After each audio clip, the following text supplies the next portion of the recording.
कभी ऐसा भी हो जाता कि विनीता अपने किसी निजी कार्यवश संदीप को कार में बैठाकर कहीं ले जाती।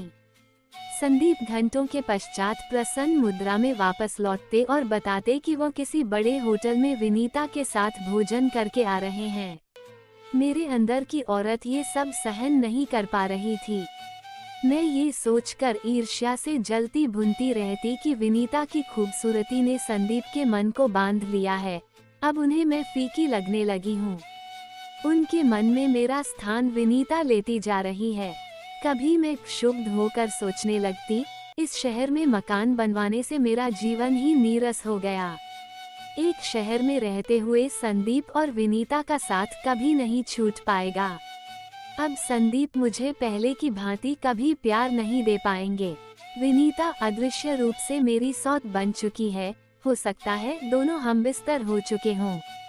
आखिर होटलों में जाने का और मकसद भी क्या हो सकता है। हमारा मकान पूरा बन गया तो मुहूर्त करने के पश्चात हम अपने घर में आकर रहने लगे। विनीता का आना जाना और संदीप के साथ घुल मिल कर बातें करना कम नहीं हो पाया था। एक दिन मेरे मन का आक्रोश जबान पर फूट पड़ा, अब इस औरत के यहाँ आना जाना बंद क्यों नहीं कर देते। मकान कभी का बनकर पूरा हो चुका है, अब इस फालतू मेलगोल का समापन हो जाना ही बेहतर है। कैसी स्वार्थियों जैसी बातें करने लगी हो। विनीता जी ने हमारी कितनी सहायता की थी, अब हम उनका तिरस्कार कर दें, क्या यह अच्छा लगता है। तब क्या जीवन भर उसे गले से लगाए रहोगे। तुम्हें जलन होती है उसकी खूबसूरती से। संदीप मेरे क्रोध की परवाह न करके मुस्कुराते रहे, फिर लापरवाही से बाहर चले गए। क्रोध और उत्तेजना से मैं कांप रही थी। जी चाह रहा था कि अभी जाकर उस आवारा चरित्रहीन औरत का मुंह नोच डालूं। अपने अपाहिज पति की आंखों में धूल झोंक कर पराए मर्दों के साथ गुलछर्रे उड़ाती फिरती है। अब तक न मालूम कितने पुरुषों के साथ मुंह काला कर चुकी होगी। मुझे उस अपरिचित अनदेखे व्यक्ति से गहरी सहानुभूति होने लगी, जिसकी पत्नी बनकर विनीता उसके प्रति विश्वासघात कर रही थी। अगर यह कांटा अभी से उखाड़ कर नहीं फेंका गया तो मेरा मन जख्मी होकर लहूलुहान हो जाएगा। इससे पहले कि मामला और आगे बढ़े, मुझे विनीता के पति के पास जाकर सब कुछ साफ साफ बता देना चाहिए कि वे अपनी बदचलन पत्नी के ऊपर अंकुश लगाना शुरू कर दें। वो दूसरों के घर उजाड़ती फिरती है। उनके घर का पता मुझे मालूम था। एक बार मैं संदीप के साथ घर के बाहर तक जा चुकी थी। उस वक्त विनीता घर पर नहीं थी। नौकर के बताने पर हम बाहर से ही लौट आए थे। घर के सभी काम बच्चों पर छोड़कर मैं विनीता के घर जाने के लिए तैयार हो गई।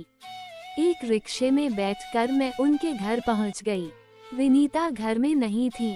नौकर से साहब का कमरा पूछकर मैं दंदनाती हुई सीढ़ियां चढ़कर ऊपर पहुंची। नौकर ने कमरे के अंदर जाकर साहब को मेरे आगमन की सूचना दे दी। फिर मुझे अंदर जाने का इशारा करके वो किसी काम में लग गया। दरवाजे पर लहराता पर्दा एक ओर खिसकाकर मैंने अंदर प्रवेश किया तो सभी शब्द मेरे हलक में ही सूख गए। सामने कुर्सी पर एक ऐसा इंसान बैठा हुआ था जिसकी कमर के नीचे दोनों टांग गायब थी। उसे इंसान न कहकर सिर्फ एक धड़ कहा जाए तो बेहतर होगा। आ जाओ रेखा, मुझे विश्वास था जीवन में दोबारा तुमसे मुलाकात अवश्य होगी। एक दर्दीला चिरपरिचित स्वर गूंज उठा। उस पुरुष को पहचानकर मेरा रोआ रोआ सिहर उठा था। पैरों तले जमीन खिसकती जा रही थी। यह कोई और नहीं, मेरे भूतपूर्व पति सूरज थे। इनसे वर्षों पहले मेरा तलाक हो चुका था। फिर मैंने संदीप के साथ नई दुनिया बसा ली थी और संदीप को अपने अतीत से हमेशा अनभिज्ञ रखा था। अब सूरज को देखकर मेरे कड़वे अतीत का वह काला पन्ना फिर से उजागर हो गया था, जिसकी यादें मेरे मन की गहराइयों में दफन हो चुकी थीं। वर्षों पहले माँ बाप ने बड़ी धूमधाम से मेरा विवाह सूरज के साथ किया था। सूरज एक कुशल वास्तुकार थे। घर भी संपन्न था। विवाह के प्रथम वर्ष में ही मैं एक सुंदर स्वस्थ बेटे की मां बन गई थी। फिर हमारी खुशियों पर एकाएक वज्रपात हुआ। एक सड़क दुर्घटना में सूरज की दोनों टांगों की हड्डियां टूटकर चूर-चूर हो गई थीं। जान बचाने हेतु डॉक्टरों को उनकी टांगें काट देनी पड़ी। पति को मेरा मन स्वीकार नहीं कर पाया। मैं खिन्न हो उठी, बात बात पर लड़ने, चिड़चिड़ाने लगी। मन का असंतोष अधिक बढ़ गया तो मैं सूरज को छोड़कर मायके में जाकर रहने लगी थी। मायके वालों के प्रयासों के बाद भी मैं ससुराल जाने को तैयार नहीं हो पाई तो सबने मुझे दुखी देखकर मेरा तलाक कराने के लिए कचहरी में प्रार्थना पत्र दिलवा दिया। मैं सूरज से छुटकारा पाकर किसी समर्थ पूर्ण पुरुष से विवाह करने के लिए अत्यंत इच्छुक थी। एक दिन हमेशा के लिए हमारा संबंध विच्छेद हो गया। कानून ने सूरज की विकलांगता के कारण हमारे बेटे विक्की को मेरी सुपुर्दगी में दे दिया। विक्की की वजह से मेरे पुनर्विवाह में अड़चनें आने लगीं। बच्चे वाली स्त्री से विवाह करने के लिए कौन पुरुष तैयार हो सकता था। मेरे मायके वाले भी विक्की की जिम्मेदारी अपने कंधों पर लादने के लिए तैयार नहीं हो पाए। इन सब बातों की जानकारी हो जाने पर एक दिन सूरज की माताजी मेरे मायके आ पहुंची। उन्होंने रो रो कर विक्की को मुझसे ले लिया। सूरज की माताजी प्रसन्न मन से वापस लौट आए। मेरा बोझ हल्का हो गया था। विक्की की जुदाई के गम से अधिक मुझे दूसरे विवाह की अभिलाषा थी। एक दिन मेरा विवाह संदीप से संपन्न हो गया। हम दोनों का ये दूसरा विवाह था। संदीप विधुर थे। विवाह की पहली रात ही हम दोनों ने अपने अपने अतीत को हमेशा के लिए भुला देने की प्रतिज्ञा कर ली थी। फिर एक दिन मायके जाने पर मुझे मालूम हुआ कि सूरज की माताजी सूरज और विक्की को लेकर किसी अन्य शहर में चली गई हैं। बैठो रेखा, खड़ी क्यों हो? लगता है मुझे अचानक देखकर हैरान रह गई हो। तुमने तो समझ लिया होगा मैं कहीं मर खप गया होऊंगा। नहीं सूरज, ऐसा मत कहो।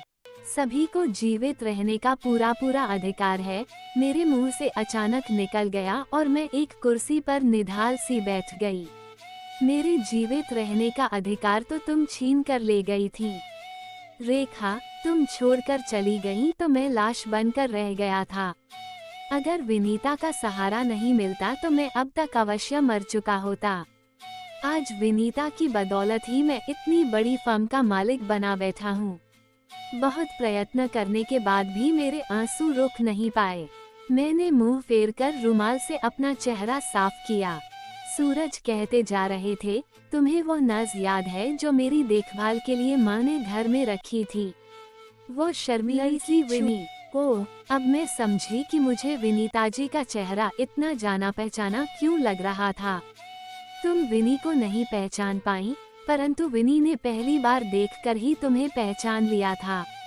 उसने मुझे तुम्हारे बारे में, तुम्हारी आर्थिक स्थिति और रहन सहन के बारे में सभी कुछ बतला दिया था। मैं तुम्हारी यथासंभव सहायता करने के लिए तुरंत तैयार हो गया था। मेरे आग्रह पर विनीता ने कदम कदम पर तुम्हारी और तुम्हारे पति की मदद की थी। मेरे पैर मौजूद होते तो मैं खुद चलकर तुम्हारे घर आता, तुम्हारे सामने दौलत के ढेर लगाकर कहता, जितनी दौलत की आवश्यकता हो लेकर अपनी भूख मिटा लो।